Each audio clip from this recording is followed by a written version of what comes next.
ಆತ್ಮ ನಮಸ್ತೆ ಜಯಶ್ರೀ. ತಾವು ಕಳೆದ ಸಂಚಿಕೆಯಲ್ಲಿ ಯಾವುದು ಆತ್ಮ ಯಾವುದು ಅನಾತ್ಮ ಇದರ ಬಗ್ಗೆ ಭಾಳ ಆಳವಾದ ಜ್ಞಾನವನ್ನು ನಮಗೆ ಕೊಟ್ಟಿದ್ದೀರಾ. ಇದರ ಬಗ್ಗೆ ಇನ್ನೊಂದಷ್ಟು ಪ್ರಶ್ನೆಗಳು ನಮಗೆ ಬಂದಿವೆ. ಆ ಪ್ರಶ್ನೆಗಳಲ್ಲಿ ಮೊದಲನೇ ಪ್ರಶ್ನೆ ಬಂದು ಮೃತ್ಯುಂಜಯ ಮಂತ್ರ. ಈ ಮೃತ್ಯುಂಜಯ ಮಂತ್ರವನ್ನು ಎಷ್ಟೋ ಜನ ಹೋಮ ಮತ್ತು ಜಪವನ್ನು ಮಾಡ್ತಾರೆ.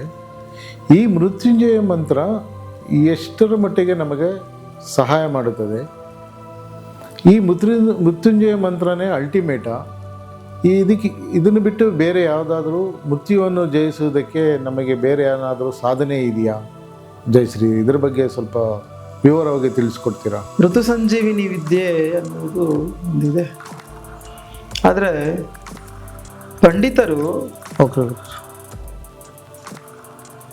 ಮೃತ್ಯುಂಜಯ ಮಂತ್ರ ಇದೆ ಅಂತ ಹೇಳ್ತಾರೆ. ಓಕೆ ಗುರುಜಿ. ಆದರೆ ಅದು ಮೃತ್ಯುಂಜಯ ಮಂತ್ರ ಅಲ್ಲ. ಓಕೆ, ಅದು ಮೃತ್ಯುಂಜಯ ವಿದ್ಯೆ. ಮೃತ್ಯುನ ಜಯಿಸುವಂತಹ ವಿದ್ಯೆ ನಮ್ಮಲ್ಲಿದೆ. ನಮ್ಮ ಗುರುದೇವರು ಅದನ್ನು ನಮಗೆ ಹುಟ್ಟಿದ್ದಾರೆ.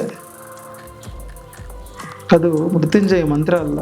ಓಕೆ, ಮೃತ್ಯುಂಜಯ ಮಂತ್ರ ಅನ್ನೋದು ಯಾವುದೂ ಇಲ್ಲ. ಓಕೆ, ಅದು ಅರ್ಥ ಆಗಲಿಲ್ಲ ಅಷ್ಟೆ. ಮೃತ್ಯುಂಜಯ ಮಂತ್ರ ಅನ್ನೋದು ಯಾವುದೂ ಇಲ್ಲ. ಮೃತ್ಯುಂಜಯ ವಿದ್ಯೆ ಅನ್ನೋದಿದೆ. ಆ ವಿದ್ಯೆನ ನಾವು ಕಲ್ತು ಗುರು ಸಮಕ್ಷಮದಲ್ಲಿ ಗುರು ದೀಕ್ಷೆಯಿಂದ ಅದನ್ನು ಕಲ್ತು ಅದನ್ನು ಅಭ್ಯಾಸ ಮಾಡಿದ್ರೆ ಮೃತ್ಯುನೇ ಜಯಿಸ್ಬೋದು. ಕಚನು ರಾಕ್ಷಸರ ಬಳಿ ಹೋಗ್ತಾನೆ ಓಕೆ, ಮೃತ್ಯುಂಜಯ ವಿದ್ಯೆಯನ್ನು ಕಲಿಯೋದಕ್ಕೆ. ಓಕೆ, ಏಕೆಂದರೆ ಇವರು ದೇವತೆಗಳಿಗೆ ಸಾವಿದೆ. ಓಕೆ ಗುರು. ದೇವತೆಗಳೆಲ್ಲ ಮರಣಿಸ್ತಾ ಇದ್ರೆ ಅವ್ರನ್ನ ಕಾಪಾಡೋದಿಕ್ಕೆ ಇವ್ರ ಹತ್ರ ಮೃತು ಸಂಜೀವಿನಿ ವಿದ್ಯೆ ಇಲ್ಲ. ಓಕೆ ಗುರು. ಆದರೆ ರಾಕ್ಷಸರ ಹತ್ರ ಇದೆ. ಓಕೆ ಗುರು. ರಾಕ್ಷಸರ ಗುರು ಶುಕ್ಲಾಚಾರ್ಯರ ಹತ್ರ ಈ ಮೃತು ಸಂಜೀವಿನಿ ವಿದ್ಯೆ ಇತ್ತು. ಓಕೆ ಗುರು.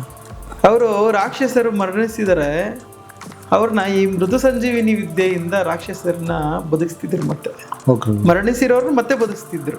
ಓಕೆ ಗುರು. ಅಂತ ಟೆಕ್ನಾಲಜಿ ಇತ್ತು ಶುಕ್ಲಾಚಾರ್ಯನ ಹತ್ರ.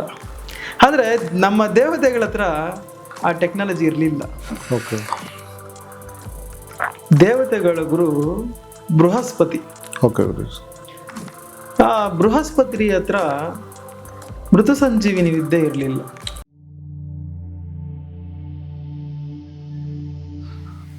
ಆತ್ಮ ಸೋದರ ಸೋದರಿಯರಿಗೆ ಹಾಗೂ ಆಧ್ಯಾತ್ಮಿಕ ಮಿತ್ರರಿಗೆ ನನ್ನ ಆತ್ಮ ನಮಸ್ಕಾರಗಳು.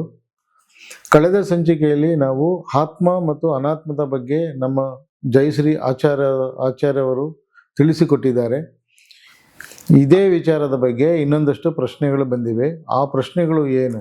ಈ ಪ್ರಶ್ನೆಗಳಿಗೆ ವಿಶೇಷವಾದ ಉತ್ತರ ಮತ್ತು ಆಳವಾದ ಜ್ಞಾನವನ್ನು ನಮ್ಮ ಆಚಾರ್ಯರ ಮುಖಾಂತರ ತಿಳಿದುಕೊಳ್ಳುವ ಪ್ರಯತ್ನವನ್ನು ಮಾಡೋಣ. ಬನ್ನಿ ವೀಕ್ಷಕರೇ. ಆತ್ಮ ನಮಸ್ತೆ ಜಯಶ್ರೀ.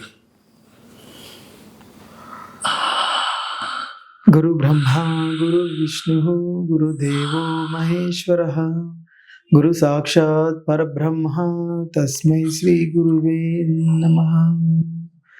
ಬ್ರಹ್ಮಾನಂದಂ ಪರಮಸುಖದಂ ಕೇವಲಂ ಜ್ಞಾನಮೂರ್ತಿಂ ವಿಶ್ವಾತೀತಂ ಗಗನ ಸದೃಶಂ ತತ್ವಮಸ್ಯಾದಿಲಕ್ಷ್ಯಂ ಏಕಂ ನಿತ್ಯಂ ವಿಮಲಂ ಅಚಲಂ ಸರ್ವದಿ ಸಾಕ್ಷಿಭೂತಂ ಭಾವಾತೀತಂ ತ್ರಿಗುಣರಹಿತಂ ಸದ್ಗುರುಂ ತಂ ನಮಾಮಿ. ಸ್ವಸ್ತಿ ಪ್ರಜಾಭ್ಯಂ ಪರಿಪಾಲಯಂತಂ ನ್ಯಾಯೇನ ಮಾರ್ಗೇಣ ಮಹೀಮಹೀಶಂ ಗೋ ಬ್ರಾಹ್ಮಣೋಭ್ಯಂ ಶುಭಮಸ್ತು ನಿತ್ಯಂ. ಲೋಕಾ ಸಮಸ್ತ ಸುಖಿನೋ ಭವಂತು. ಲೋಕಾ ಸಮಸ್ತ ಸುಖಿನೋ ಭವಂತು. ಲೋಕಾ ಸಮಸ್ತ ಜನೋ ಸುಖಿನೋ ಭವಂತು. ಆತ್ಮ ನಮಸ್ತೆ ಜಯಶ್ರೀ. ತಾವು ಕಳೆದ ಸಂಚಿಕೆಯಲ್ಲಿ ಯಾವುದು ಆತ್ಮ ಯಾವುದು ಅನಾತ್ಮ ಇದರ ಬಗ್ಗೆ ಭಾಳ ಆಳವಾದ ಜ್ಞಾನವನ್ನು ನಮಗೆ ಕೊಟ್ಟಿದ್ದೀರಾ. ಇದರ ಬಗ್ಗೆ ಇನ್ನೊಂದಷ್ಟು ಪ್ರಶ್ನೆಗಳು ನಮಗೆ ಬಂದಿವೆ. ಆ ಪ್ರಶ್ನೆಗಳಲ್ಲಿ ಮೊದಲನೇ ಪ್ರಶ್ನೆ ಬಂದು ಮೃತ್ಯುಂಜಯ ಮಂತ್ರ. ಈ ಮೃತ್ಯುಂಜಯ ಮಂತ್ರವನ್ನು ಎಷ್ಟೋ ಜನ ಹೋಮ ಮತ್ತು ಜಪವನ್ನು ಮಾಡ್ತಾರೆ. ಈ ಮೃತ್ಯುಂಜಯ ಮಂತ್ರ ಎಷ್ಟರ ಮಟ್ಟಿಗೆ ನಮಗೆ ಸಹಾಯ ಮಾಡುತ್ತದೆ? ಈ ಮೃತ್ಯುಂಜಯ ಮಂತ್ರನೇ ಅಲ್ಟಿಮೇಟಾ? ಇದನ್ನು ಬಿಟ್ಟು ಬೇರೆ ಯಾವುದಾದ್ರೂ ಮೃತ್ಯುವನ್ನು ಜಯಿಸುವುದಕ್ಕೆ ನಮಗೆ ಬೇರೆ ಏನಾದರೂ ಸಾಧನೆ ಇದೆಯಾ? ಜಯಶ್ರೀ, ಇದ್ರ ಬಗ್ಗೆ ಸ್ವಲ್ಪ ವಿವರವಾಗಿ ತಿಳಿಸ್ಕೊಡ್ತೀರಾ?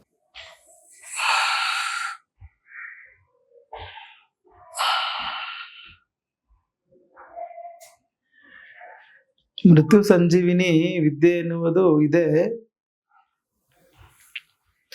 ಅದು ನಮ್ಮ ಗುರುದೇವರು ಶಿವಾನಂದ ಪರಮಹಂಸರು ಓಕೆ ನಮಗೆ ಅದನ್ನ ಅವರು ಪ್ರೀತಿಯಿಂದ ಕೊಡುಗೆಯಾಗಿ ನಮಗೆ ಕೊಟ್ಟಿದ್ದಾರೆ. ಓಕೆ ಗುರು. ಆ ಋತು ಸಂಜೀವಿನಿ ವಿದ್ಯೆ ಅನ್ನುವುದು ಒಂದಿದೆ. ಆದ್ರೆ ಪಂಡಿತರು ಓಕೆ ಗುರು. ಮೃತ್ಯುಂಜಯ ಮಂತ್ರ ಇದೆ ಅಂತ ಹೇಳ್ತಾರೆ. ಓಕೆ ಗುರು. ಆದ್ರೆ ಅದು ಮೃತ್ಯುಂಜಯ ಮಂತ್ರ ಅಲ್ಲ, ಓಕೆ. ಅದು ಮೃತ್ಯುಂಜಯ ವಿದ್ಯೆ. ಓಕೆ. ಆ ಮೃತ್ಯುಂಜಯ ವಿದ್ಯೆ ನಮ್ಮಲ್ಲೇ ಇದೆ. ಓಕೆ. ಮೃತ್ಯುವಿನ ಜಯಿಸುವಂತಹ ವಿದ್ಯೆ ನಮ್ಮಲ್ಲಿದೆ. ನಮ್ಮ ಗುರುದೇವರು ಅದನ್ನ ನಮ್ಗೆ ಕೊಟ್ಟಿದ್ದಾರೆ. ಅದು ಮೃತ್ಯುಂಜಯ ಮಂತ್ರ ಅಲ್ಲ. ಓಕೆ. ಮೃತ್ಯುಂಜಯ ಮಂತ್ರ ಅನ್ನೋದು ಯಾವುದು ಇಲ್ಲ. ಓಕೆ. ಅದು ಅರ್ಥ ಆಗ್ಲಿಲ್ಲ ಅಷ್ಟೆ. ಹ್ಮ್. ಮೃತ್ಯುಂಜಯ ಮಂತ್ರ ಅನ್ನೋದು ಯಾವುದು ಇಲ್ಲ. ಮೃತ್ಯುಂಜಯ ವಿದ್ಯೆ ಅನ್ನೋದು ಇದೆ. ಹ್ಮ್. ಆ ವಿದ್ಯೆಯನ್ನ ನಾವು ಕಲ್ತಿ ಗುರು ಸಮಕ್ಷಮದಲ್ಲಿ ಗುರು ದೀಕ್ಷೆಯಿಂದ ಅದನ್ನ ಕಲ್ತಿ ಅದನ್ನ ಅಭ್ಯಾಸ ಮಾಡಿದ್ರೆ ಮೃತ್ಯುನೇ ಜಯಿಸ್ಬೋದು. ಕಚನು ಓಕೆ. ರಾಕ್ಷಸರ ಬಳಿ ಹೋಗ್ತಾನೆ ಓಕೆ ಗುರು. ಮೃತ್ಯುಂಜಯ ವಿದ್ಯೆಯನ್ನು ಕಲಿಯೋದಿಕ್ಕೆ. ಓಕೆ. ಏಕೆಂದ್ರೆ ಇವರು ದೇವತೆಗಳಿಗೆ ಸಾವಿದೆ. ಓಕೆ ಗುರು. ದೇವತೆಗಳೆಲ್ಲ ಮರಣಿಸ್ತಾ ಇದ್ರೆ ಹ್ಮ್. ಅವ್ರನ್ನ ಕಾಪಾಡೋದಿಕ್ಕೆ ಇವ್ರ ಹತ್ರ ಮೃತು ಸಂಜೀವಿನಿ ವಿದ್ಯೆ ಇಲ್ಲ. ಓಕೆ ಗುರು. ಆದ್ರೆ ಹ್ಮ್. ರಾಕ್ಷಸರ ಹತ್ರ ಇದೆ. ಓಕೆ ಗುರು. ರಾಕ್ಷಸರ ಗುರು ಹ್ಮ್. ಶುಕ್ಲಾಚಾರ್ಯರ ಹತ್ರ ಈ ಮೃತು ಸಂಜೀವಿನಿ ವಿದ್ಯೆ ಇತ್ತು. ಓಕೆ ಗುರು. ಅವರು ರಾಕ್ಷಸರು ಮರಣಿಸಿದರೆ ಅವ್ರನ್ನ ಈ ಮೃದು ಸಂಜೀವಿನಿ ವಿದ್ಯೆಯಿಂದ ರಾಕ್ಷಸರನ್ನ ಬದುಕಿಸ್ತಿದ್ರು. ಮತ್ತೆ ಓಕೆ ಗುರು. ಮರಣಿಸಿರೋರು ಮತ್ತೆ ಬದುಕಿಸ್ತಿದ್ರು. ಓಕೆ ಗುರು. ಅಂತ ಟೆಕ್ನಾಲಜಿ ಇತ್ತು ಹ್ಮ್. ಶುಕ್ಲಾಚಾರ್ಯನ ಹತ್ರ. ಆದ್ರೆ ನಮ್ಮ ದೇವತೆಗಳ ಹತ್ರ ಆ ಟೆಕ್ನಾಲಜಿ ಇರಲಿಲ್ಲ. ಓಕೆ. ದೇವತೆಗಳ ಗುರು ಬೃಹಸ್ಪತಿ. ಓಕೆ ಗುರು. ಆ ಬೃಹಸ್ಪತಿ ಹತ್ರ ಮೃತು ಸಂಜೀವಿನಿ ವಿದ್ಯೆ ಇರಲಿಲ್ಲ. ಓಕೆ ಗುರು. ಆದ್ರೆ ರಾಕ್ಷಸರ ಗುರು ಶುಕ್ಲಾಚಾರ್ಯನ ಹತ್ರ ಮೃತು ಸಂಜೀವಿನಿ ವಿದ್ಯೆ ಇತ್ತು. ಓಕೆ ಗುರು. ಇವರು ಎಲ್ಲರೂ ಸೇರಿ ಒಂದು ಸಭೆಯನ್ನ ಮಾಡುತ್ತಾರೆ. ಓಕೆ ಗುರು. ಸಾಯ್ತಾ ಇರುವಂತಹ ಎಲ್ಲ ರಾಕ್ಷಸರನ್ನು ಶುಕ್ಲಾಚಾರ್ಯರು ಈ ಮೃತು ಸಂಜೀವಿನಿ ವಿದ್ಯೆಯಿಂದ ಬದುಕಿಸ್ತಾ ಇದ್ರೆ ಹ್ಮ್. ನಾವು ಯಾವಾಗ ರಾಕ್ಷಸರನ್ನ ಸಂಹಾರ ಮಾಡೋದು ಓಕೆ ಗುರು. ಅಂತೇಳಿ ಇವ್ರಿಗೆ ತುಂಬಾ ಗೊಂದಲ ಉಂಟಾಯ್ತಂತೆ. ಓಕೆ ಗುರು. ಈ ಸಭೆಯಲ್ಲಿ ಆಲೋಚನೆ ಮಾಡಿದ್ರು ಹ್ಮ್. ಇವರೆಲ್ಲರೂ. ಓಕೆ ಗುರು. ಈ ಮೃತು ಸಂಜೀವಿನಿ ವಿದ್ಯೆ ನಮ್ಮ ಶತ್ರುಗಳ ಹತ್ರ ಇದೆ, ಹ್ಮ್. ಹೇಗೆ ನಮ್ಮ ಶತ್ರುಗಳ ಹತ್ರ ಹೋಗಿ ನಾವು ಕಲಿಯೋದು ಅಂತ. ಓಕೆ ಗುರು. ಅದನ್ನೇ ಹೇಳ್ತಾರೆ, ವಿದ್ಯೆ ಎನ್ನುವುದು ನಮ್ಮ ಶತ್ರುಗಳ ಹತ್ರ ಇದ್ರು ಕೂಡ ಓಕೆ. ನಾವು ಹೋಗಿ ಕಲಿಬೇಕಂತೆ. ಓಕೆ. ಈ ಸಭೆಯಲ್ಲಿ ಇದನ್ನ ಚರ್ಚೆ ಮಾಡಿದ್ರು. ಹ್ಮ್. ಇದನ್ನ ಚರ್ಚೆ ಮಾಡಿ ನಮ್ಮ ಶತ್ರುಗಳ ಹತ್ರ, ರಾಕ್ಷಸರು ಶತ್ರುಗಳಲ್ವಾ ದೇವತೆಗಳಿಗೆ, ಓಕೆ. ನಮ್ಮ ಶತ್ರುಗಳ ಹತ್ರ ಈ ವಿದ್ಯೆ ಇದೆ, ನಾವು ಅವ್ರ ಹತ್ರ ಹೋಗಿ ಹೇಗೆ ಕಲಿಯೋದು ಅಂತೇಳಿ ಇವರೆಲ್ಲ ಸೇರಿ ಸಭೆಯಲ್ಲಿ ಓಕೆ. ಒಂದು ಪ್ರಣಾಳಿಕೆಯನ್ನು ಹಾಕೊಂಡ್ರಂತೆ. ಹ್ಮ್.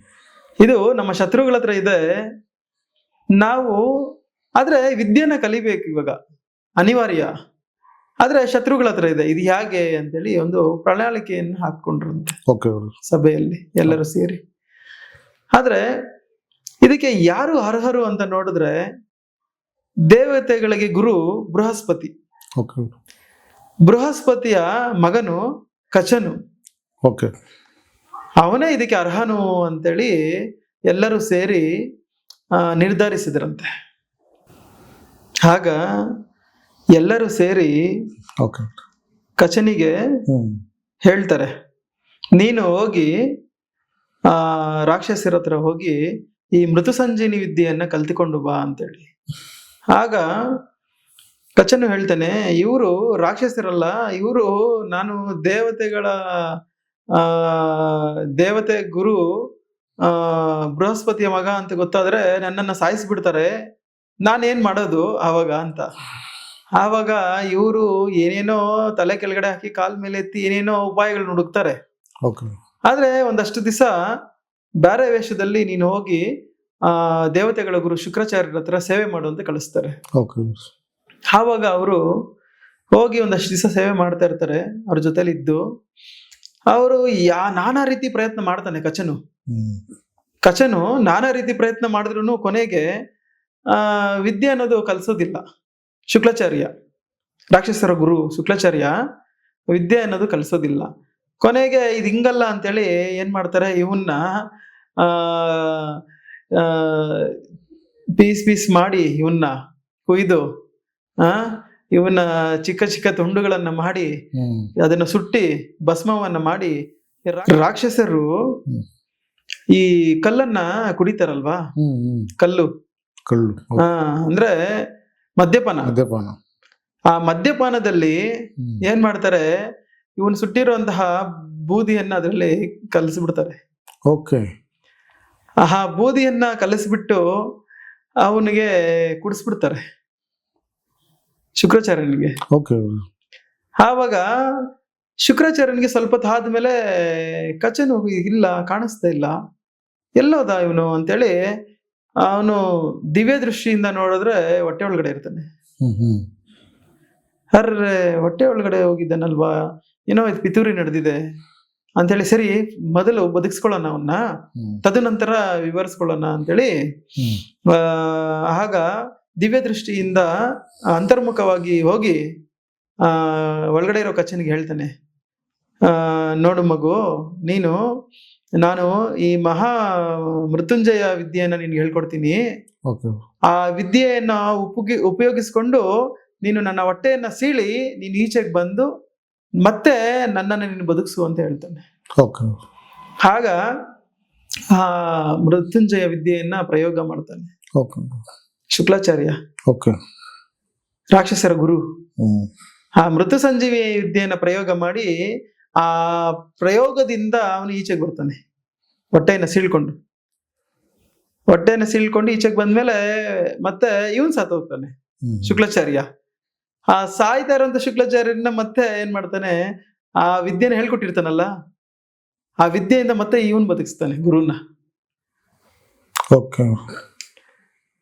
ಈ ಮರ್ಮ ಯಾರಿಗೂ ಗೊತ್ತಿಲ್ಲ. ಪಂಡಿತರು ಮೃತ್ಯುಂಜಯ ಮಂತ್ರ ಅಂತಾರೆ, ಅದು ಮೃತ್ಯುಂಜಯ ಮಂತ್ರ ಅಲ್ಲ. ಈ ಮೃತು ಸಂಜೀವಿನಿ ವಿದ್ಯೆಯ ನಾವು ಆ ಮರ್ಮವನ್ನು ತಿಳ್ಕೊಬೇಕಷ್ಟೇನೆ. ಈ ಮೃತು ಸಂಜೀವಿನಿ ವಿದ್ಯೆ ಮರ್ಮವನ್ನ ತಿಳಿದುಕೊಂಡು ನಾವು ಪ್ರತಿಯೊಬ್ರು ಈ ವಿದ್ಯೆಯನ್ನ ಕಲ್ತಿ ಎಲ್ಲರೂ ಈ ಮೃತ್ಯುಂಜಯ ವಿದ್ಯೆಯ ಮಹತ್ವವನ್ನ ತಿಳಿದು ಎಲ್ಲರೂ ಇದನ್ನ ಅಭ್ಯಾಸ ಮಾಡಿ ಮೃತ್ಯುವಿಗೆ ಅತೀತವಾಗಿ ಜೀವಿಸಬೇಕೆಂದು ಆಶಿಸುತ್ತೇನೆ. ಇದೇ ವಿದ್ಯೆಯನ್ನ ನಚಿಕೇತನು ಯಮಧರ್ಮರಾಜನ ಹತ್ರ ಹೋಗಿ ನನ್ಗೆ ಈ ಮೃತ್ಯುಂಜಯ ವಿದ್ಯೆಯನ್ನ ಹೇಳ್ಕೊಡು ಅಂತ ಕೇಳ್ತಾನೆ.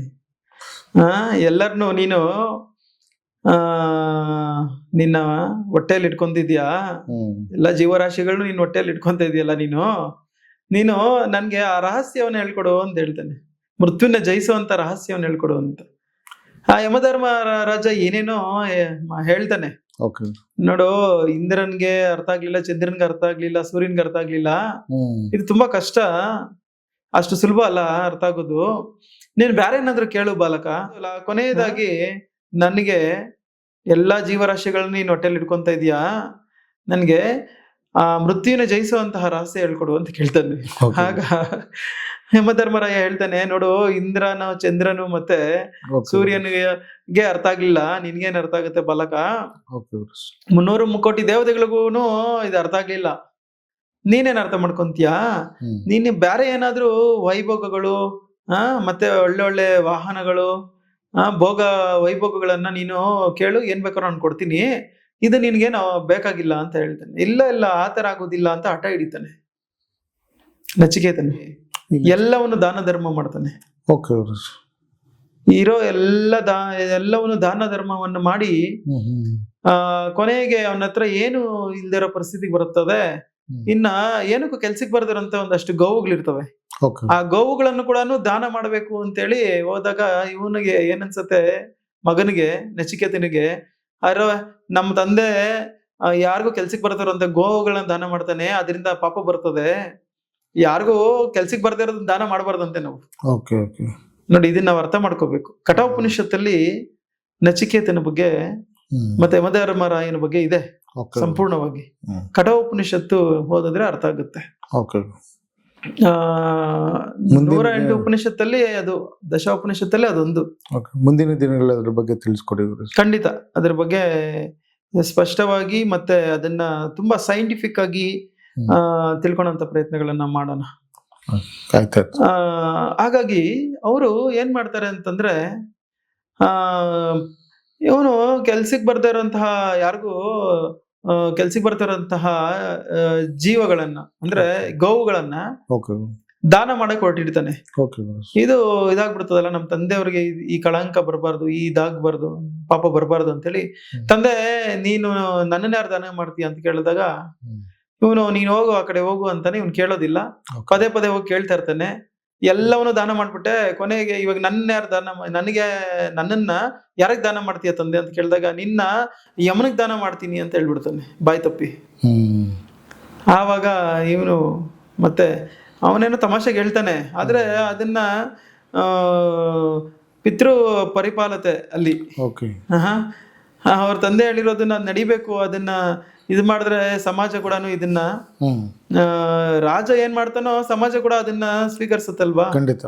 ಹಾಗಾಗಿ ಇದು ನಮ್ಮ ತಂದೆ ಪಿತೃವಾಕ್ಯ ಪರಿಪಾಲನ ಮಾಡ್ಬೇಕು ಅಂತೇಳಿ ಯಮನ ಹತ್ರ ಹೋಗ್ತಾನೆ. ಕೊನೆಗೆ ಯಮನ ಹತ್ರ ಹೋಗಿ ಯಮ ಧರ್ಮರಾಯ ಇರೋದಿಲ್ಲ, ಎಲ್ಲೋ ಹೋಗಿರ್ತಾನೆ. 3 ದಿವಸದ ಕಾಲ ಕಾಯ್ತಾನೆ ಯಮಧರ್ಮರಾಜನಿಗೋಸ್ಕರ. ಏನೇ ಕೊಟ್ರು ತೆಗೆದುಕೊಳೋದಿಲ್ಲ ಆತ. ಇಲ್ಲ, ನಾನು ಉಪವಾಸ ಇರ್ತೀನಿ ಸ್ವಾಮಿ ಬರೋವರೆಗೂ ಅಂತ ಹೇಳ್ತಾನೆ. ತದನಂತರ ಬರ್ತಾನೆ 3 ದಿವಸ ಆದ್ಮೇಲೆ. ಈ ಥರ ಯಾರೋ ಬ್ರಾಹ್ಮಣ ಹುಡುಗ ಬಂದು ಕಾಯ್ತಾ ಇದ್ದಾನೆ, ಬ್ರಹ್ಮಚಾರಿ ಅವನು, 3 ದಿವಸದಿಂದ ಕಾಯ್ತಾ ಇದ್ದಾನೆ, ಏನು ತೆಗೆದುಕೊಂಡಿಲ್ಲ ಅಂತಂದಾಗ, ಅರೆ ನನಗೆ ಬ್ರಹ್ಮದೋಷ ಅಂಟ್ಕೊಳತ್ತಲ್ಲ ಅಂತ ಹೇಳ್ಬಿಟ್ಟು ಓಡಿ ಬರ್ತಾನೆ ಯಮಧರ್ಮರಾಜ. ಓಡಿ ಬಂದು, ಅರೆ ಬಾಲಕ, ನೀನು ಬ್ರಹ್ಮಚಾರಿಯಾಗಿದ್ಯಾ, ನೀನು ಏನು ತೆಗೆದುಕೊಂಡಿಲ್ಲ, ನನಗೋಸ್ಕರ 3 ದಿವಸ ಕಾತಿದ್ಯಾ, ಇದು ಬ್ರಹ್ಮ ಪ್ರಮಾದಕ್ಕೆ ಗುರಿಯಾಗ್ಬಿಡ್ತೀನಿ, ಯಾರನ್ನಾದ್ರೂ 3 ವರಗಳು ನೀನು ಬೇಡ್ಕೊ ಅಂತ ಕೇಳ್ತಾನೆ. ಏನಾದ್ರೂ 3 ವರಗಳು ಬೇಡ್ಕೊ ಅಂತಂದಾಗ, ಆವಾಗ 2 ವರಗಳನ್ನ ನಮ್ಮ ತಂದೆಯವ್ರಿಗೆ ಹೋಗಿರೋ ಸಂಪತ್ತು ರಾಜ್ಯ ಮತ್ತೆ ಬರಬೇಕು, ಮತ್ತೆ ಅವ್ರ ಮುಂದಿನ ತರ ಇರಬೇಕು ಅಂತೆಲ್ಲ ಬೇಡ್ಕೊಂತಾನೆ. ಮತ್ತೆ 3ನೇದು, ಈ ಎಲ್ಲ ಜೀವರಾಶಿಗಳನ್ನು ನೀನು ಹೊಟ್ಟೆಲಿ ಇಟ್ಕೊಂತ ಇದೀಯಾ, ನನಗೆ ಆ ಮೃತ್ಯುನ ಜಯಿಸುವಂತಹ ವಿದ್ಯೆಯನ್ನು ಹೇಳ್ಕೊಡು ಅಂತ ಹೇಳ್ತಾನೆ. ಆಗ ನೋಡು ಬಾಲಕ, ನೀನು ಕೇಳ್ತಾ ಇರೋಂಥದ್ದು ಅಷ್ಟು ಸುಲಭವಾಗಿರುವಂಥದ್ದಲ್ಲ, ಇದು ನಿನ್ನಿಂದ ಆಗೋದಿಲ್ಲ, ನೀನು ಬೇರೆ ಏನಾದರೂ ಬೇಡ್ಕೋ, ಇದನ್ನು ಬಿಟ್ಬಿಡು, ಇದು ಆಗದಿರೋ ಕೆಲಸ. ಇಲ್ಲ ನೋಡು, ನೀವು ಕೇಳಿದ್ದೀರಾ, ನೀವು ಕೇಳಿದ ಮೇಲೆ ನೀವು ಮಾತು ಕೊಟ್ಟಿದ್ದೀರಾ, ಮಾತು ಕೊಟ್ಟ ಮೇಲೆ ಮಾತನ್ನು ನೀವು ಉಳಿಸ್ಕೊಳ್ಳೋಂತಹ ಧರ್ಮ ನಿಮ್ಮದು. ನಾನು ಪ್ರತ್ಯೇಕವಾಗಿ ಹೇಳೋ ಅವಶ್ಯಕತೆ ಇಲ್ಲ, ನನಗೆ ಜಯಿಸುವಂಥ ವಿದ್ಯೆನೇ ಬೇಕು, ನನಗೆ ಬೇರೆ ಏನು ಬೇಡ ಅಂತಾನೆ. ಅರೆ ಬಾಲಕ, ಇಂದ್ರನಿಗೆ ಅರ್ಥ ಆಗಲಿಲ್ಲ, ಚಂದ್ರನಿಗೆ ಅರ್ಥ ಆಗಲಿಲ್ಲ, ಸೂರ್ಯನ 300 ಮುಕ್ಕೋಟಿ 3 ದೇವತೆಗಳಿಗೆ ಅರ್ಥ ಆಗಲಿಲ್ಲ, ಇದು ನಿನಗೇನು ಅರ್ಥ ಆಗುತ್ತೆ, ಇದು ನಿಂಗೆ ಅರ್ಥ ಆಗೋದಲ್ಲ, ಕೇಳು ಹೇಳಿದ ಮಾತು. ಇಲ್ಲ ಆಗೋದಿಲ್ಲ, ನನಗೆ ಮೃತು ಸಂಜೀವಿನಿ ವಿದ್ಯೆಯನ್ನ ನೀನು ನನಗೆ ಆ ರಹಸ್ಯವನ್ನ ತಿಳಿಸ್ಲೇಬೇಕು, ಅದೇ ನನಗೆ ವರವಾಗಿ ಕೊಡಬೇಕು, ಬೇರೆ ಇನ್ನು ಯಾವುದು ಕೊಟ್ಟರು ನನಗೆ ಬೇಕಾಗಿಲ್ಲ, ನೀನು ಇದು ಕೊಟ್ಟಿಲ್ಲ ಅಂದ್ರೂ ಪರವಾಗಿಲ್ಲ, ಬೇರೆ ನನಗೆ ಇನ್ನೇನು ಬೇಕಾಗಿಲ್ಲ ಅಂತ ಹೇಳ್ಬಿಟ್ಟ ಕೊನೆಗೆ. ಹಾಗಾದ್ರೆ ಇದೇನೋ ತೀರದಿರುವಂಥ ಕಥೆ ಅಂತೇಳಿ ಹಾಗೆ ಯಮಧರ್ಮರಾಜನು ಸರಿ ಅಂತೇಳಿ ಆವಾಗ ಮೃತ್ಯುಂಜಯ ವಿದ್ಯೆಯನ್ನ ಮರ್ಮವನ್ನ ಹೇಳ್ಕೊಡ್ತಾನೆ ನಚಿಕೇತನಿಗೆ. ಆ ಮೃತ್ಯುಂಜಯ ವಿದ್ಯೆನೇ ಈ ಸಿದ್ಧವಿದ್ಯೆ. ಓಕೆ. ಆ ಮೃತ್ಯುಂಜಯ ವಿದ್ಯೆನೇ ನಮ್ಮ ಹತ್ರ ಇರುವಂತಹ ಬ್ರಹ್ಮವಿದ್ಯೆ. ಓಕೆ. ಈ ಬ್ರಹ್ಮವಿದ್ಯೆಯನ್ನ ನಾವು ಈ ಮಹತ್ವವನ್ನ ಈ ಮೃತ್ಯುಂಜಯ ವಿದ್ಯೆ ಮಹತ್ವವನ್ನ ತಿಳಿದುಕೊಂಡು ಈ ಮೃತ್ಯುಂಜಯ ವಿದ್ಯೆಯನ್ನ ಅಭ್ಯಾಸ ಮಾಡಿ ಎಲ್ಲರೂ ಆ ಮೃತ್ಯುವಿಗೆ ಅತೀತವಾಗಿ ಜೀವಿಸಬೇಕು, ಜ್ಞಾನವನ್ನು ಪಡಿಬೇಕು, ಶಿವ ಜೀವ ಐಕ್ಯಕ್ಕೆ ಅಂದರೆ ಜೀವ ಬ್ರಹ್ಮೈಕ್ಯಕ್ಕೆ ಅರ್ಹರಾಗಬೇಕು ಎಂದು ಆಶಿಸುತ್ತೇನೆ. ಇದೇ ಅಜಪ ಗಾಯತ್ರಿ, ಇದೇ ನಾದಾನುಸಂಧಾನ, ಇದೇ ಭಕ್ತಿ ಯೋಗ, ಇದೇ ಕ್ರಿಯಾ ಯೋಗ, ಇದೇ ಹಠಯೋಗ, ಎಲ್ಲ ಯೋಗಗಳಿಗೂ ಮೂಲ ಇದೆ. ಇದು ಯೋಗಗಳಲ್ಲ, ಯೋಗ ಅಷ್ಟೇ. ಯೋಗ ಅಂತಂದ್ರೆ ಜೀವಾತ್ಮನು ಪರಮಾತ್ಮನಲ್ಲಿ ಸೇರುವುದು, ಆ ಪರಮಾತ್ಮನನ್ನೇ ಸೇರುವುದೇ ಯೋಗ ಅಂತ ಅರ್ಥ. ಆ ಭಗವಂತನ ಹತ್ರ ಸೇರುವುದೇ ಮೃತ್ಯುಂಜಯ ವಿದ್ಯೆ ಅಂತ ಹೇಳ್ತಾರೆ. ಇದನ್ನ ಕಚನು ಈಚೆಗೆ ಬಂದು ಹೊಟ್ಟೆನ ಸೀಳಿಕೊಂಡು ಮತ್ತೆ ಶುಕ್ಲಾಚಾರ್ಯನನ್ನು ಬದುಕಿಸ್ತಾನೆ. ಅಂತ ಹೋಗಿರೋ ಜೀವವನ್ನೇ ಮತ್ತೆ ಬದುಕಿಸ್ಬೇಕಾದ್ರೆ ಈ ವಿದ್ಯೆಯಿಂದ ಮತ್ತೆ ಈ ಕಾಯಿಲೆಗಳು, ಕಷ್ಟಗಳು, ಕಾರ್ಪಣ್ಯಗಳು ಯಾವ ಲೆಕ್ಕ ಇದಕ್ಕೆ? ಈ ವಿದ್ಯೆನ ಕಲ್ತಿರೋರ್ಗೆ, ಈ ವಿದ್ಯೆನ ಕಲ್ತಿ ಆಚರಣೆ ಮಾಡೋವಂಥವ್ರಿಗೆ ಯಾವ ಕಾಯಿಲೆಗಳು ಅವನ ಹತ್ರ ಬರೋದಿಲ್ಲ, ಅವನ ಕಾಲ ಹತ್ರನೂ ಬರೋದಿಲ್ಲ, ಯಾವ ಕಷ್ಟ ಕಾರ್ಪಣ್ಯಗಳು ಬರೋದಿಲ್ಲ. ಮೃತ್ಯುವನ್ನೇ ಜಯಿಸುವಂತಹ ವಿದ್ಯೆ ಆಗಿರ್ಬೇಕಾದ್ರೆ ಈ ಸಣ್ಣ ಪುಟ್ಟ ಕಾಯಿಲೆಗಳು ಯಾವ ಲೆಕ್ಕ ಇದಕ್ಕೆ? ಅದನ್ನ ನಾವು ಪ್ರತಿಯೊಬ್ಬ ಸಿದ್ಧ ವಿದ್ಯಾರ್ಥಿಗಳು ಮತ್ತೆ ನಾವು ಆಧ್ಯಾತ್ಮಿಕ ಮಿತ್ರರು ಇದನ್ನ ಅರ್ಥ ಮಾಡಿಕೊಂಡು ಪ್ರತಿಯೊಬ್ಬರಿಗೂ ಈ ವಿದ್ಯೆ ಲಭಿಸಬೇಕೆಂದು ಆಶಿಸುತ್ತೇನೆ. ಈ ವಿದ್ಯೆಯನ್ನು ಕಲ್ತಿ ಪ್ರತಿಯೊಬ್ಬರು ಮೃತ್ಯುಗೆ ಅತೀತವಾಗಿ ಜೀವಿಸಬೇಕೆಂದು ಆಶಿಸುತ್ತೀನಿ.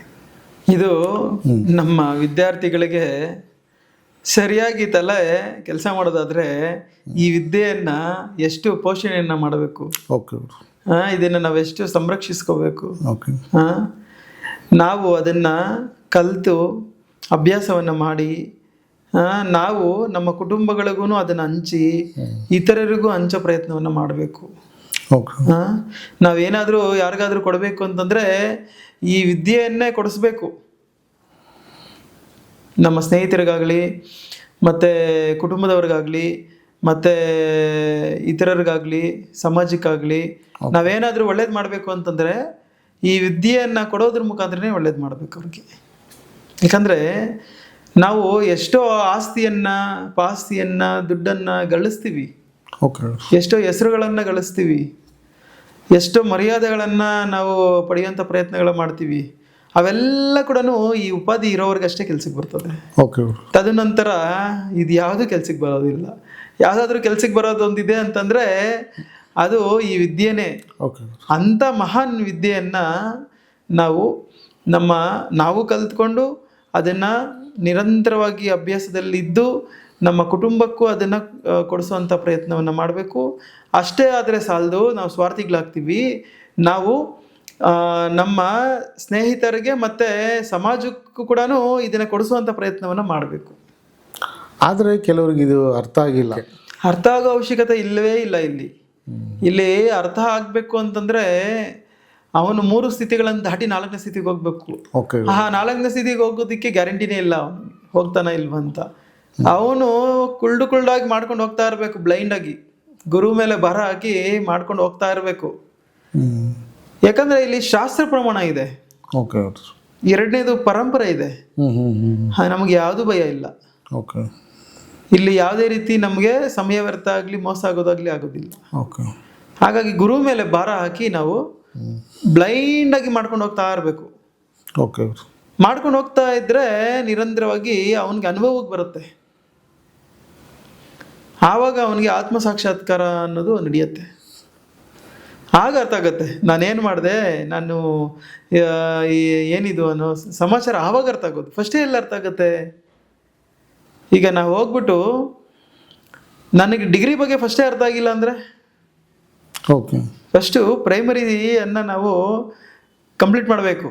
ಆಮೇಲೆ ಹೈಸ್ಕೂಲನ್ನು ಕಂಪ್ಲೀಟ್ ಮಾಡಬೇಕು. ಫಸ್ಟ್ ಮುಂಚಿತವಾಗಿ ಪ್ರೈಮರಿ ಸ್ಕೂಲ್ನ ಕಂಪ್ಲೀಟ್ ಮಾಡಬೇಕು, ಆಮೇಲೆ ಹೈಸ್ಕೂಲ್ನ ಕಂಪ್ಲೀಟ್ ಮಾಡಬೇಕು, ಆಮೇಲೆ ಹೈಯರ್ ಎಜುಕೇಷನ್ಸನ್ನು ಮಾಡಬೇಕು. ತದನಂತರ ತಾನೇ ಡಿಗ್ರಿ ಬರ್ತದೆ. ಡಿಗ್ರಿ ಅನ್ನೋದು ಗೊತ್ತು, ಆದರೆ ಡಿಗ್ರಿ ಅಂದರೆ ಏನು ಅರ್ಥ ಆಗಿಲ್ಲ. ಹೆಂಗೆ ಅರ್ಥ ಆಗುತ್ತೆ? ಇವನು ಮಾಡಿದ್ರೇ ಅರ್ಥ ಆಗುತ್ತೆ, ಸುಮ್ಮನೆ ಅರ್ಥ ಆಗೋದಿಲ್ಲ ಯಾರಿಗೂ. ಯಾಕೆ ಮಾಡಬೇಕು ಅಂತಂದರೆ, ನಾವು ನಮ್ಮ ಆತ್ಮ ಅಭಿವೃದ್ಧಿಗೋಸ್ಕರ ನಾವು ಜನ್ಮ ಜನ್ಮಕ್ಕೂ ನಾವು ಅಪ್ಗ್ರೇಡೇಷನ್ ಆಗಬೇಕು ಅಂತಂದರೆ ಕಲಿಬೇಕು. ಇಲ್ಲ ನಾನು ಇನ್ನೂ ಹಿಂದಕ್ಕೆ ಹೋಗ್ತೀನಿ ಅಥವಾ ನನಗೇನೋ ಅವಶ್ಯಕತೆ ಇಲ್ಲ ಅಂದರೆ ಏನೂ ಬೇಕಾಗಿಲ್ಲ. ಇಲ್ಲ ನಾನು ಇಷ್ಟೇ ಆದರೆ ಸಾಲದು, ಇನ್ನೂ ಏನೋ ಇದೆ, ಅತೀತವಾಗಿರುವಂಥ ಶಕ್ತಿ ಇದೆ ಈ ಜಗತ್ತಲ್ಲಿ, ಆ ಶಕ್ತಿ ಏನು ಅನ್ನೋ ತಿಳ್ಕೊಳೋ ಪ್ರಯತ್ನ ಮಾಡಬೇಕು ಅನ್ನೋದು ಮನಸ್ಸಲ್ಲಿ ಬಂದರೆ ಅವನು ಅದಕ್ಕೆ ಇಂಟ್ರೆಸ್ಟ್ ತೋರಿಸ್ತಾನೆ, ಕಲಿಯೋ ಪ್ರಯತ್ನವನ್ನು ಮಾಡ್ತಾನೆ. ಬೇರೆಯವ್ರಿಗೆ ಅರ್ಥ ಆಗಲ್ಲ. ಅವರು ಯಾಕಂದರೆ ಈ ಭೌತಿಕವಾಗಿರುವಂತಹ ತಿಂಡಿ ತೀರ್ಥ ಮತ್ತು ತಿರುಗಾಡೋದು ಇದರಲ್ಲೇ ಕಳೆದು ಬಿಡ್ತಾರೆ ಅವ್ರ ಜೀವನವನ್ನು. ಅವ್ರಿಗೆ ವಯಸ್ಸಿರೋರ್ಗು, ವಯಸ್ಸಾದಮೇಲೆ ಅವ್ರಿಗೆ ಏನೇನು ನಾನು ಮಿಸ್ಟೇಕ್ ಮಾಡಿದೆ ಅನ್ನೋದು ಅರ್ಥ ಆಗುತ್ತೆ. ಆವಾಗ ಸಮಯ ಇರೋದಿಲ್ಲ ಸರಿ ಮಾಡ್ಕೊಳ್ಳೋದಕ್ಕೆ. ಕೈ ಕಾಲು ಗಟ್ಟಿ ಇದ್ದಾಗೆ ಇದನ್ನೆಲ್ಲ ಮಾಡ್ಕೋಬೇಕು. ಓಕೆ. ಕೈ ಕಾಲು ಗಟ್ಟಿ ಇದ್ದಾಗೆ ಇದನ್ನೆಲ್ಲ ನಾವು ಸಾಧನೆಯನ್ನು ಚೆನ್ನಾಗಿ ಮಾಡಿ ಅದರಲ್ಲಿ ಪಳಗಿ ನಾವು ಗುರು ಹತ್ರ ಚೆನ್ನಾಗಿ ನಾವು ಇದ್ದು ಅವರ ಸತ್ಸಂಗವನ್ನು ಮಾಡಿ ಅವ್ರ ಜೊತೆಯಲ್ಲಿ ತಿಳ್ಕೊಳೋ ಪ್ರಯತ್ನವನ್ನು ಮಾಡಬೇಕು, ಪ್ರಶ್ನೆಗಳನ್ನು ಹಾಕಿ. ಓಕೆ. ಕೈ ಕಾಲು ಕೆಲಸ ಮಾಡ್ತಾ ಇಲ್ಲ ಸರಿಯಾಗಿ ಅನ್ನೋ ಸ್ಥಿತಿಗೆ ಬಂತು ಅಂತಂದರೆ ಅವನೇನು ಮಾಡೋಕ್ಕಾಗಲ್ಲ. ಯಾವ ವಿದ್ಯೆನೂ ಒಲಿಯೋದಿಲ್ಲ. ಕಾಯಿಲೆಗಳ ಗೂಡಾಗ್ತದೆ ಈ ದೇಹ ಕಾಯಿಲೆಗಳ ಗೂಡಾಗ್ತದೆ. ಆ ಕಾಯಿಲೆಗಳಿಂದ ಅವನು ಸುಧಾರಿಸ್ಕೊಳೋದಕ್ಕೆ ಸಮಯ ಸಾಕಾಗೋದಿಲ್ಲ. ಈ ವಿದ್ಯೆಯನ್ನು ಎಲ್ಲಿ ಮಾಡ್ತಾನೆ? ಓಕೆ. ಹಾಗಾಗಿ ನಾವು ಬ್ರಹ್ಮಚರ್ಯದಲ್ಲಿದ್ದಾಗೆ ಎಲ್ಲವನ್ನು ಮಾಡೋ ಪ್ರಯತ್ನವನ್ನು ಮಾಡಬೇಕು. ಆ ಬ್ರಹ್ಮಚರ್ಯದಲ್ಲಿ ಸಮಯ ಇರ್ತದೆ, ಆವಾಗ ಯಾವುದೇ ರೀತಿ ಜವಾಬ್ದಾರಿಗಳಿರೋದಿಲ್ಲ. ಪರಿಪಕ್ವತೆ ಅನ್ನೋದು ಆವಾಗ ಬೇಗ ಆಗುತ್ತೆ. ಆಮೇಲೆ ಗೃಹಸ್ಥಾಶ್ರಮವನ್ನು ಸ್ವೀಕರಣೆ ಮಾಡ್ಬೋದು. ಆಲ್ರೆಡಿ ಅಲ್ಲಿ ಸಾಧನೆ ಮಾಡಿರ್ತಾನೆ ಬ್ರಹ್ಮಚರ್ಯದಲ್ಲಿ, ಅನುಭವಗಳು ಇರ್ತದೆ. ಅನುಭವಗಳನ್ನು ಇಟ್ಕೊಂಡು ಅವನು ಗೃಹಸ್ಥಾಶ್ರಮವನ್ನು ಸ್ವೀಕರಣೆ ಮಾಡ್ಬೋದು. ಗೃಹಸ್ಥಾಶ್ರಮವನ್ನು ಸ್ವೀಕರಣೆ ಮಾಡಿ ಅದು ಅನುಭವಗಳಾದ ಮೇಲೆ ಮತ್ತೆ ಅವನು ಈ ವಾನಪ್ರಸ್ಥಾಶ್ರಮವನ್ನು ಸ್ವೀಕರಣೆ ಮಾಡ್ಬೋದು. ಓಕೆ. ಆ ವಾನಪ್ರಸ್ಥಾಶ್ರಮದಲ್ಲಿ ಒಂದಷ್ಟು ಕಾಲ ನೆಮ್ಮದಿ, ಸಂತೋಷ, ಸುಖ, ಶಾಂತಿ ಸಿಗುತ್ತೆ. ಓಕೆ. ಈ ಪ್ರಪಂಚಕ್ಕೆ ಅವನಿಗೆ ಸಂಬಂಧ ಇಲ್ಲದಿರೋ ಥರ ಜೀವಿಸ್ತಾನೆ ಅವನು. ಈ ವ್ಯವಹಾರಗಳು ಅವನಿಗೆ ಅವಶ್ಯಕತೆ ಇರೋದಿಲ್ಲ, ಯಾಕಂದರೆ ಎಲ್ಲ ಅನುಭವಿಸಿರ್ತಾನೆ, ಎಲ್ಲ ಅನುಭವಗಳಾಗಿರ್ತದೆ. ಅವನಿಗೆ ಪರಮಾತ್ಮನ ಜ್ಞಾನ ಏನು ಅನ್ನೋದು ಗೊತ್ತಿರ್ತದೆ. ಹಾಗಾಗಿ ಆ ಸತ್ವಗುಣದಿಂದ ಅರಣ್ಯವಾಸ ಮಾಡಬೇಕು ಅವನು. ಅರಣ್ಯವಾಸ ಮಾಡಿದಾಗ ಅವನು ಭಗವಂತ, ನಾನು ಇಷ್ಟು ಬಿಟ್ಟರೆ ಬೇರೆ ಮೂರನೇದು ಪ್ರಪಂಚ ಅನ್ನೋದು ಅವನಿಗೆ ಅವಶ್ಯಕತೆನೇ ಇಲ್ಲ. ಇವಾಗ ಏನು ಮಾಡ್ತಾರೆ, 60 ವರ್ಷ ಆದಮೇಲೆ ರಿಟೈರ್ಡ್ ಆಗ್ತದೆ. ರಿಟೈರ್ಡ್ ಆದಮೇಲೆ ಮತ್ತೆ ಇನ್ನೊಂದು ಕೆಲ್ಸಕ್ಕೆ ಹೋಗ್ತಾನೆ. ಅವನಿಗೆ ತಲೆಯಲ್ಲಿ ಬುದ್ಧಿ ಇದೆಯಾ ಇಲ್ವಾ ಅಂತ ಅರ್ಥ ಮಾಡ್ಕೋಬೇಕು. ರಿಟೈರ್ಡ್ ಆಗೋವರೆಗೂ ಕತ್ತೆ ಥರ ದುಡಿತಾನೆ. ರಿಟೈರ್ಡ್ ಆದಮೇಲೆ ಮತ್ತೆ ಏನು ಮಾಡ್ತಾನೆ, ರಿಟೈರ್ಡ್ ಆದೇ ಮನೇಲಿ ಕೂತ್ಕೊಬೇಕು ನಾನು ಅಂತೇಳಿ ಮತ್ತೆ ಇನ್ಯಾವುದೋ ಒಂದು ಕೆಲ್ಸಕ್ಕೆ ಬರ್ತಿದ್ದ ಕೆಲ್ಸಕ್ಕೆ ಹೋಗಿ ಅಲ್ಲಿ 4 ಕಾಸು ದುಡಿಯುವಂಥ ಪ್ರಯತ್ನವನ್ನು ಮಾಡ್ತಾನೆ. ಇದೇನು ಅಜ್ಞಾನ? ನೆಮ್ಮದಿ ಎಲ್ಲಿದೆ? ಸುಖ ಎಲ್ಲಿದೆ? ಸಂತೋಷ ಎಲ್ಲಿದೆ? ಇಷ್ಟು ವರ್ಷ ಮಾಡಿದ್ದು ಏನು ಮಾಡಿದೆ ನೀನು? ಎಲ್ಲ ನೀರಲ್ಲಿ ಹೋಮ ಮಾಡ್ದಂಗೆ. ಜ್ಞಾನ ಇಲ್ಲದೆ ಇರೋದು ಅದು ಯಾವುದಕ್ಕೂ ಸೂಕ್ತ ಅಲ್ಲ. ಜ್ಞಾನ ಇಲ್ದಿರುವಂಥ ಜೀವನ ಅದು ವ್ಯರ್ಥ. ಅದು ಪ್ರತಿ ಹಂತದಲ್ಲೂ ಜ್ಞಾನ ಇದೆ, ನಮಗೆ ತಿಳ್ಕೊಳೋಂಥ ಆಪ್ಷನ್ಸ್ ಪ್ರಾವಿಷನ್ಸ್ ಇದೆ. ಅದನ್ನು ನಾವು ಬಿಟ್ಟು ಬೇರೆ ದುಡ್ಡನ್ನು ಮಾಡೋದಕ್ಕೆ, ದುಡ್ಡಿಂದ ಓಡೋದಕ್ಕೆ ನಡೀತಾ ಇದೆ ಅಷ್ಟೇ ಸಮಾಜ. ಬಿಟ್ಟರೆ ಜ್ಞಾನದಿಂದ ಓಡೋದಕ್ಕೆ ಪ್ರಯತ್ನ ಮಾಡ್ತಾ ಇಲ್ಲ. ನಮ್ಮನ್ನು ಕಾಪಾಡೋದು ಜ್ಞಾನನೇ, ದುಡ್ಡಲ್ಲ. ಅದನ್ನು ಅರ್ಥ ಮಾಡ್ಕೋಬೇಕು. ನಾವು ಇಂದಿನ ಸಂಚಿಕೆಗಳಲ್ಲಿ ಸಾಕಷ್ಟು ಸಂಚಿಕೆಗಳಲ್ಲಿ ಇದ್ರ ಬಗ್ಗೆ ನಾವು ಡಿಸ್ಕಷನ್ ಮಾಡಿದ್ದೀವಿ. ಓಕೆ. ಸಾಕಷ್ಟು ಪದ್ಯಗಳ ರೀತಿಯಲ್ಲಿ, ತತ್ವಗಳ ರೀತಿಯಲ್ಲಿ, ದೃಷ್ಟಾಂತದ ಮುಖಾಂತರ ಹೇಳೋ ಪ್ರಯತ್ನಗಳನ್ನು ಮಾಡಿದ್ದೀವಿ. ಓಕೆ. ಪದೇ ಪದೇ ಯಾಕೆ ಹೇಳ್ತಾ ಇರೋದು ಅಂತಂದರೆ, ಕೊನೆಗೆ ಬರೋದು ದುಡ್ಡಲ್ಲ, ನೀನು ಕಟ್ಟಿರುವಂತಹ ದೊಡ್ಡ ದೊಡ್ಡ ಬಂಗ್ಲೆಗಳಲ್ಲ, ನೀನು ಇಟ್ಕೊಂಡಿರುವಂತಹ ಕಾರುಗಳಲ್ಲ, ನೀನು ನಂಬಿರುವಂಥ ಜನ ಅಲ್ಲ. ನಿನ್ನ ಪಕ್ಕದಲ್ಲಿರೋನೇ ಕೈ ಬಿಟ್ಬಿಡ್ತಾನೆ. ಕರೋನಾ ಬಂದಾಗ ನಮಗೆ ಏನಾಯಿತು? ತಂದೆ ಹತ್ರನೇ ಮಕ್ಳು ಹೋಗಿಲ್ಲ, ಮಕ್ಳ ಹತ್ರನೂ ತಂದೆನೂ ಹೋಗಿಲ್ಲ. ನೋಡಿದ್ರ ಹೆಂಗಿದೆ ಮಾಯೆ? ಎಷ್ಟು ವಿಚಿತ್ರವಾಗಿದೆ. ನನ್ನ ಮಗ, ನನ್ನ ತಂದೆ, ನನ್ನ ಅಣ್ಣ ತಮ್ಮ ಅಂತಾರೆ. ಕರೋನಾ ಬಂದಿರೋನ ಹತ್ರ ಯಾವನು ಹೋಗ್ತಾನೆ? ಅರೆ ಅವನ ಹತ್ರ ಹೋದ್ರೆ ನನಗೂ ಬರುತ್ತೆ ಕಣೋ, ನಾನು ಹೋಗಂಗಿಲ್ಲ ಅಂಥೇಳಿ ಅವನು 20 ಅಡಿ ದೂರದಿಂದನೇ ಅವನು ದಹನ ಮಾಡಿಬಿಡ್ತಾನೆ. ಓಕೆ. ಹೌದು ಹೌದು. ಮಗನೂ ಇಲ್ಲ, ಮಗಳು ಇಲ್ಲ, ಯಾರೂ ಇಲ್ಲ. ಅರ್ಥ ಆಯ್ತಾ? ಇದೆಲ್ಲ ನೋಡಿದೀವಿ ನಾವು ಕಣ್ಣು. ಇದೆಲ್ಲ ಅರ್ಥ ಮಾಡ್ಕೋಬೇಕು. ನಮ್ಮ ಮುಂದೆ ಸಾಕ್ಷಿಭೂತವಾಗಿ ನಡೀತಾ ಇದೆ ಲೈವಲ್ಲಿ. ಓಕೆ. ಆ ಲೈವಲ್ಲಿ ನಡೀತಾ ಇದ್ರು ಇನ್ನ ಭ್ರಮೇಲಿದ್ದೀವಿ ನಾವು. ಇನ್ನ ಕೆಲಸ ಕಾರ್ಯ ಅಂತ ಹೇಳ್ಕೊಂಡು ದುಡ್ಡಿಂದ ಓಡ್ತಾ ಇದ್ದೀವಿ. ದುಡ್ಡು ಬೇಕು, ಇಲ್ಲ ಅಂತಲ್ಲ. ನಿನಗೆ ಪ್ರಾಪ್ತಿ ಇರೋಷ್ಟು ನಿನಗೇನು ಬೇಕೋ ಅದು ನೀನು ಮಾಡ್ಕೊ. ಇನ್ನೊಬ್ಬನ ನೋಡಿ ನಾನು ಅವನ ಥರ ಬದುಕಬೇಕು ಅಂತ ಹೋಗ್ಬೇಡ. ಹೌದು. ನಿನ್ನ ಬದುಕು ನೀನು ಬದುಕು, ಏನು ಪ್ರಾಬ್ಲಮ್ ಇಲ್ಲ. ಅದು ಉಚಿತವೇ ಅದು. ಆದರೆ ಇನ್ನೊಬ್ಬನ ಥರ ಬದುಕಬೇಕು ಅನ್ನೋದು ಅದು ಸಮೀಚಿತ ಅಲ್ಲ. ಅದು ಅದು ತುಂಬ ತಪ್ಪು. ಇನ್ನೊಬ್ಬನ ಥರ ಬದುಕೋದಕ್ಕೆ ಹೋಗ್ಬಾರ್ದು. ಓಕೆ. ನಿನಗೇನು ಇದೆಯೋ ಪ್ರಾಪ್ತಿ ಅದು ನೀನು ಬದುಕು. ಇನ್ನೊಬ್ಬ ಹಂಗಿದ್ದಾನೆ, ನಾನು ಹಿಂಗಿದ್ದೀನಿ, ನಾನು ಅವನ ಥರ ಬದುಕಬೇಕು ಅಂದರೆ ನಿನ್ಗೆ ಶುರುವಾಗತ್ತೆ ಅಲ್ಲಿಂದ ಶನಿ ಕಟ. ನಿದ್ದೆನೂ ಬರೋದಿಲ್ಲ, ತಿಂಡಿನೂ ಸೇರೋದಿಲ್ಲ, ನೆಮ್ಮದಿನೂ ಇರೋದಿಲ್ಲ. ಮನುಷ್ಯ ಅಂತೇನೆ ಕಳ್ಕೊಂಡ್ಬಿಡ್ತೀಯ ಕೊನೆಗೆ. ಇಂಥ ಬದುಕು ಏನಕ್ಕೆ ಬೇಕು? ನಿನಗೆ ಪ್ರಾಪ್ತಿ ಇರೋದು ಬಂದೇ ಬರ್ತದೆ 100%. ನಿನಗೆ ಪ್ರಾಪ್ತಿ ಇಲ್ಲದಿರೋದು ನೀನು ತಲೆ ಕೆಳಗಡೆ ಕಾಲ ಮೇಲೆ ಎತ್ತಿದ್ರು ಬರೋದಿಲ್ಲ. ನಿಜ ಇದು. ಎಷ್ಟೋ ರಹಸ್ಯಗಳನ್ನು ಹೇಳಿದ್ದಾರೆ ಓಕೆ ನಮ್ಮ ಪೂರ್ವಿಕರು ಉಪನಿಷತ್ತಿನ ಮುಖಾಂತರ, ಓಕೆ, ಅಷ್ಟದಶ ಪುರಾಣಗಳ ಮುಖಾಂತರ ಎಷ್ಟೋ ರಹಸ್ಯಗಳನ್ನು ಹೇಳೋ ಪ್ರಯತ್ನವನ್ನು ಮಾಡಿದ್ದಾರೆ. ಓಕೆ. ಅದನ್ನು ಅರ್ಥ ಮಾಡ್ಕೊಂಡೆ ನಾವು ಕುಳ್ರ ಥರ ನಾವು ಹೋಗ್ತಾ ಇದ್ರೆ ಏನು ಗೊತ್ತಾಗುತ್ತೆ? ಹೌದು. ಕುಳ್ಳ ಹೋಗ್ತಾ ಇರ್ತಾನೆ, ಅವನಿಗೇನು ಗೊತ್ತಾಗೋದಿಲ್ಲ ಪಾಪ, ದಾರಿ ಕಾಣಿಸೋದಿಲ್ಲ. ಹೌದು. ನಮ್ಮ ಕಥೆನೂ ಹಂಗೆ ಆಗಿರೋದು. ಜ್ಞಾನ ಇಲ್ಲದೆ ಇರೋನು ಕಣ್ಣಿದ್ದು ಕುರುಡ. ಅವನು ಕರೆಕ್ಟ್. ಕಣ್ಣಿದ್ರು ಕೂಡ ಅವನು ಕುಳ್ಳ ಅಂತಾನೆ ಅರ್ಥ, ಜ್ಞಾನ ಇಲ್ಲ ಅಂತಂದ್ರೆ. ನಿಜ ನಿಜ. ಈ ಜ್ಞಾನವನ್ನು ಪಡೆದ್ರೆ ಮುಂದೆ ನಮಗೆ ಕೈ ಹಿಡಿಯುತ್ತದೆ. ಓಕೆ. ಇಹಲೋಕದಲ್ಲೂ ಹಿಡಿಯುತ್ತದೆ. ಇಹಲೋಕವನ್ನು ಮುಗಿಸ್ಕೊಂಡು ಪರಲೋಕ ಪ್ರಯಾಣ ಮಾಡಬೇಕಾದ್ರೂ ನಮ್ಮ ಕೈ ಹಿಡಿತದೆ. ಓಕೆ ಗುರುಜಿ. ಈ ದುಡ್ಡು ಕಾಸು ಆಸ್ತಿ ಪಾಸ್ತಿ ಯಾವುದು ಯಾರು ಬರೋದಿಲ್ಲ ನಮ್ಮನ್ನ ಕೈ ಹಿಡಿಯೋದಕ್ಕೆ. ಎಲ್ಲ ಉಪಾಧಿ ಇರೋವರೆಗೂ ಇರ್ತದೆ. ಆಮೇಲೆ ಸ್ವಲ್ಪ ಆರೋಗ್ಯ ಕೈ ಕೊಡ್ತು ಅಂತಂದ್ರೆ ಎಲ್ಲ ದೂರ ಹೋಗ್ಬಿಡ್ತದೆ, ಯಾವುದು ಕೆಲ್ಸಕ್ಕೆ ಬರೋದಿಲ್ಲ. ಶುಗರ್ ಬಂದಿರೋರ್ಗೆ ತಟ್ಟೆ ತುಂಬಾ ಸ್ವೀಟ್ಸ್ ಅನ್ನ ಇಟ್ಟು ವಿಧ ವಿಧವಾದಂತಹ ಊಟಗಳನ್ನ ಇಟ್ರೆ ಏನ್ ತಿನ್ನಕ್ ಆಗತ್ತೆ ಪಾಪ ಅವ್ರ ಕೈಯಲ್ಲಿ? ತುಂಬಾ ಕಷ್ಟ. ಎಲ್ಲ ಇದೆ, ಬಟ್ ಏನು ತಿನ್ನಕ್ ಆಗೋದಿಲ್ಲ. ಆತರ ಆರೋಗ್ಯವನ್ನ ನಾವು ಸರಿಯಾಗಿ ಇಟ್ಕೊಂಡ್ರೆ ಮಾತ್ರನೇ ಎಲ್ಲ ಕೆಲ್ಸಕ್ಕೆ ಬರ್ತದೆ. ಆರೋಗ್ಯ ಒಂದು ಕೈ ಕೊಡ್ತು ಅಂದ್ರೆ ಎಲ್ಲ. ಈ ಮೃತ್ಯುಂಜಯ ವಿದ್ಯೆ ಏನು ಅಂತಂದ್ರೆ ಮೃತ್ಯುವಿನೇ ಜಯಿಸುವಂತಹ ಮಹಾನ್ ವಿದ್ಯೆ ಇದು. ಈ ಕಾಯಿಲೆಗಳೆಲ್ಲ ಯಾವ ಲೆಕ್ಕ ಇದಕ್ಕೆ? ಅದನ್ನ ನಾವು ಅರ್ಥ ಮಾಡ್ಕೊಂಡು ಪ್ರತಿಯೊಬ್ಬರೂ ಆ ಮೃತ್ಯುಂಜಯ ವಿದ್ಯೆಯನ್ನ ಕಲ್ತಿ ಮೃತ್ಯುಗೆ ಅತೀತವಾಗಿ ಜೀವಿಸಬೇಕು ಅಂತ ನಾನು ಆಶಿಸುತ್ತೇನೆ. ಎಲ್ಲರಿಗೂ ಈ ವಿದ್ಯೆ ಲಭಿಸಲಿ ಎಂದು ಬಯಸುತ್ತೇನೆ. ಇದನ್ನ ನೀವು ಕಲ್ತ್ಕೊಂಡು ಹ್ಮ್. ನೀವು ಮೃತ್ಯುಗೆ ಅತೀತವಾಗಿ ಜೀವಿಸಿ ನಿಮ್ಮ ಮನೆಯವ್ರಿಗೂ ಈ ವಿದ್ಯೆನ ಕೊಡಿಸಿ ಓಕೆ. ಅವ್ರನ್ನು ಮೃತ್ಯುಂಜಯರಾಗಿ ಮಾಡಿ ಹ್ಮ್. ಅಷ್ಟೇ ಆದ್ರೆ ಸಾಲದು, ನಿಮ್ಮಿಂದ ಒಂದು 10 ಜನಕ್ಕೆ ಈ ಸಮಾಜಕ್ಕೆ ಕೂಡ ಇದನ್ನ ತಿಳಿಸುವಂತಹ ಪ್ರಯತ್ನವನ್ನ ಮಾಡಿ ಈ ಲೋಕ ಕಲ್ಯಾಣಾರ್ಥಕ್ಕೂ ನೀವು ಕೂಡ ಭಾಗಿಯಾಗಬೇಕೆಂದು ನಾನು ಆಶಿಸುತ್ತೇನೆ.